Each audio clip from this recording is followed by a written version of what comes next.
All right, recording. But Tom, how about you introduce our speakers here?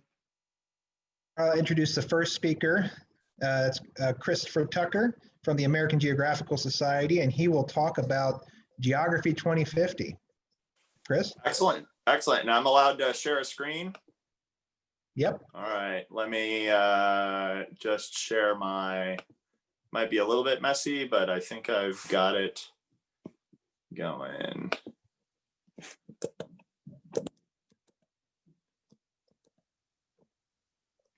Okay, so,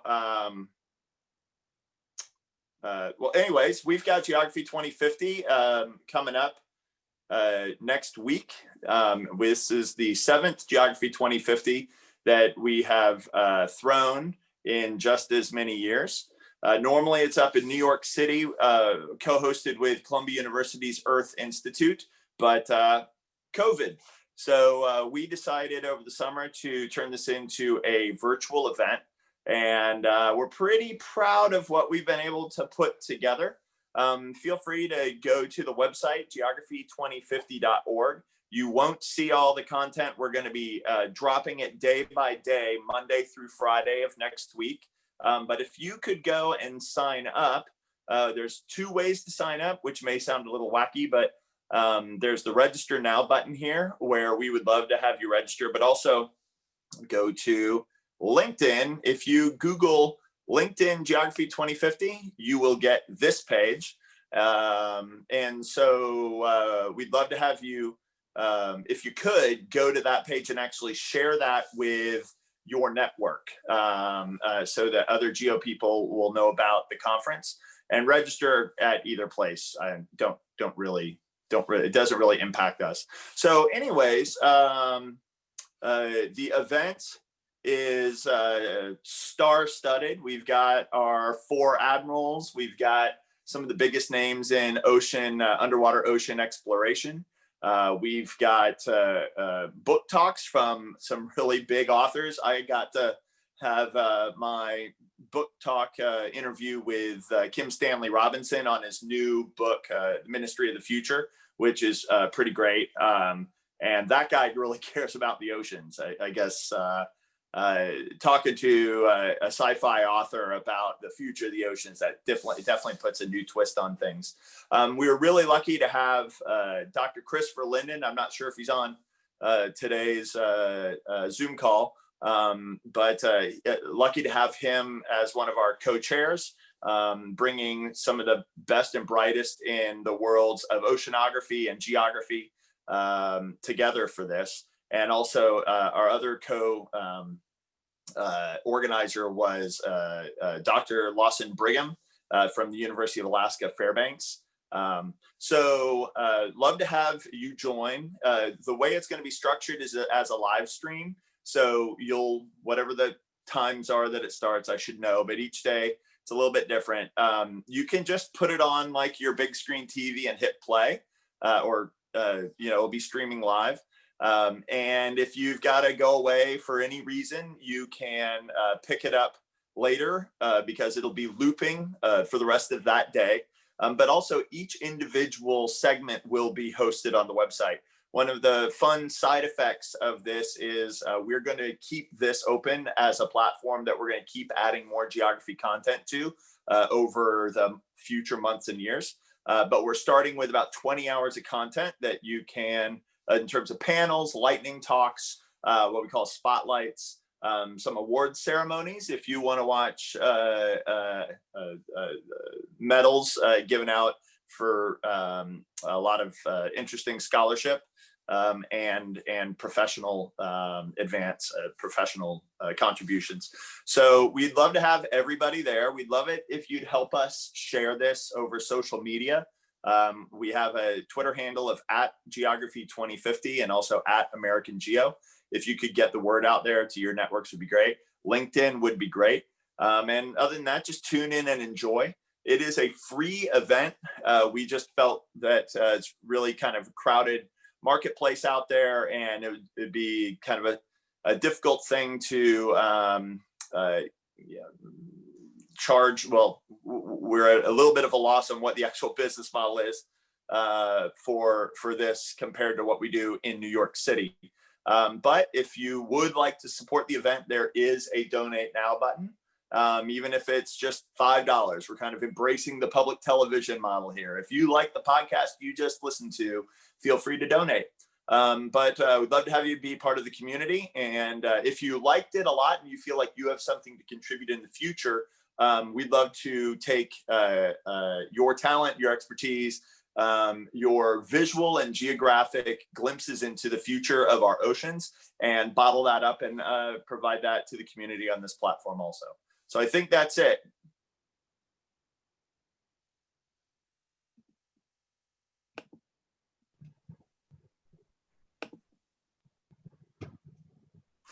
Did that work?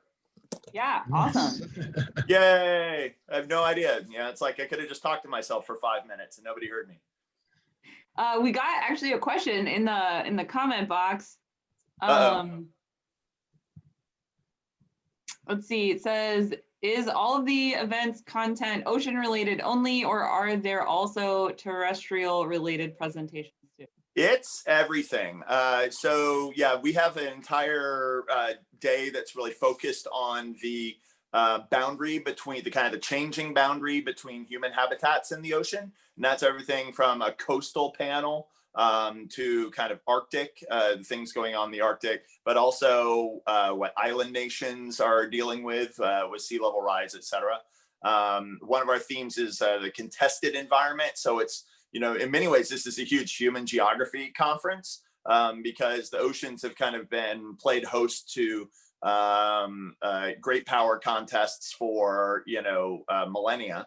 And so that's why we have admirals and many other national security experts. So we're covering a whole lot of topics.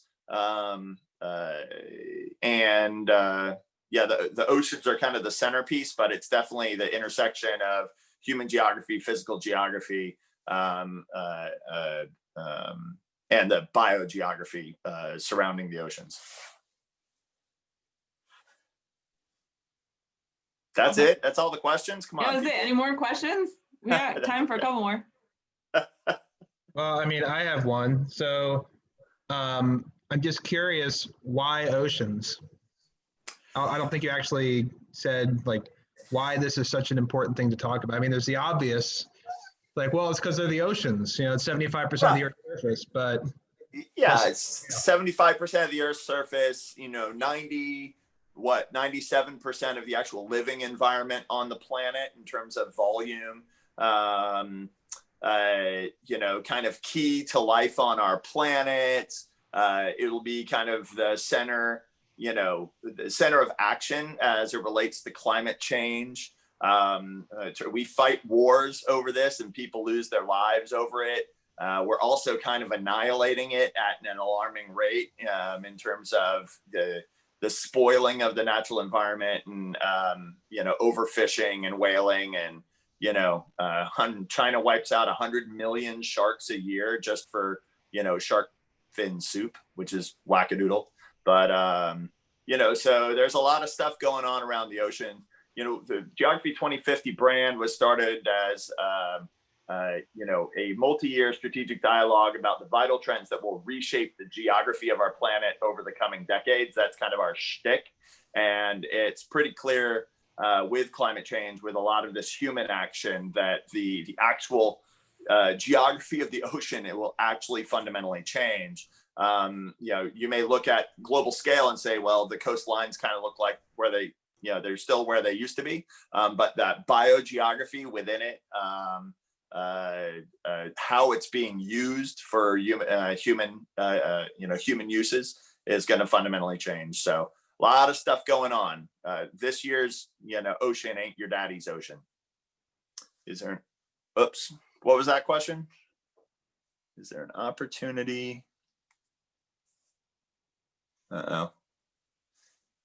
I can't find the question. Is there an opportunity for presenters for next year? Yes, but we changed, well, so every year we change our themes. We're currently having an arm wrestling contest to determine next year's theme. We're close. So we normally don't announce it till the end of Geography 2050, the event. But if you do have contributions surrounding the ocean, again, we're looking to have this become a living resource. And this is kind of a new thing for us. We haven't done this in the past. This has really been a face-to-face event up in New York City. A lot of after hours drinking. Fitzwater's been there with his lovely bride. So he can't say he wasn't there. Anyways, sorry, what was that last question? Someone just asked, is the bigger topic always oceans?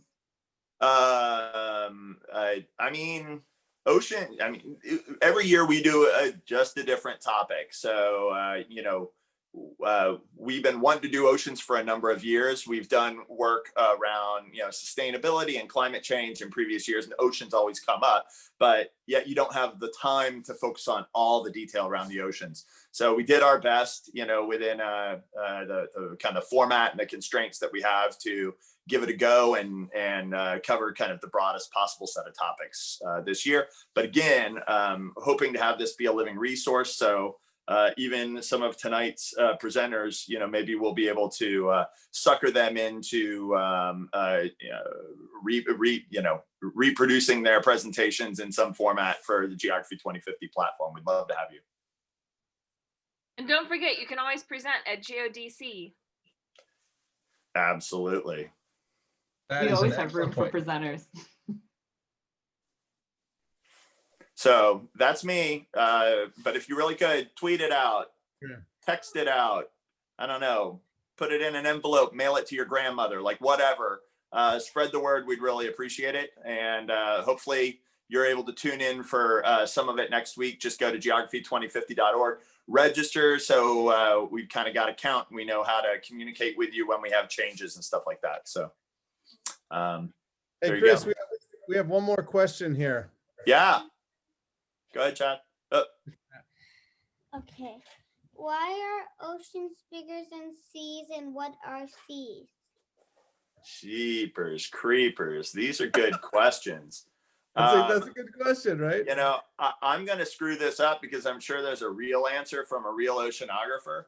But, you know, like I've always thought that like seas were these kind of subsets that were within oceans. You'll hear like the South China Sea and the Sea of Japan, and those are all kind of attached to the Pacific Ocean. So I don't know, they're just marine regions within a larger ocean? Is that true, people? Do we need to have like a Zoom poll or something around that? I think sometimes connected to country territories, right? Right. And then we have seas that aren't actually in oceans at all, like the Black Sea, the Caspian Sea, whatever you want to call the Mediterranean Sea, right? Good question. Thank you. Great question. More question. Okay, go ahead. Why are there different types of oceans, and why is the Indian Ocean hot, and what is the what is it called? Wait, okay, whatever, I forget that. Prime Meridian. Yeah. What is it again? I forget. We'll stop there. And also, why is the Black Ocean called the Black Ocean? The Black Sea. The Black Sea? That's a really great question. I don't know. I'd have to refer to Google on that one. Wait, did I ask too many questions? No, those are lots of great questions. You know, I think why are there different kinds of oceans? I think a lot of it is, you know, driven by, you know, where it is on the planet. Is it towards the North Pole or South Pole? It's going to be a cold, icy ocean until we melt all of it all due to climate change. And if it's, you know, around the equator, it's going to be a warm ocean like the Indian Ocean. But then there's a lot of weather patterns like El Nino Southern Oscillation. You want to bust that one out for him, Chad? You know, yeah. We haven't gone over that yet. There you go. Get some ENSO weather and patterns, and what does that mean for like typhoon season here and hurricane season there? And you know, interseasonal, you know, mesoscale climatic patterns. I don't know. Thanks, Chris. Hey, Chad, anytime. That's great. You got a lot of Googling and Wikipediaing to do there. And we have his answers recorded for posterity too. There you go. There you go. You can rewatch them at any time. Good answers. Yeah, that was clear as mud. Good Thanks, question. everybody. Right. Thank I ask questions. All right, thank you very much, Chris, and for Chad Jr. For the excellent questions. I typed in the website in the chat, geography2050.org. It is a great event. Yeah, sadly, it's not in person because it's just an excellent opportunity to engage with that community. But the American Geographical Society, a great organization. I'm a member myself, yeah, I'm looking forward to tuning into whatever I can next week. So hope you can join as well. Thanks, Chris.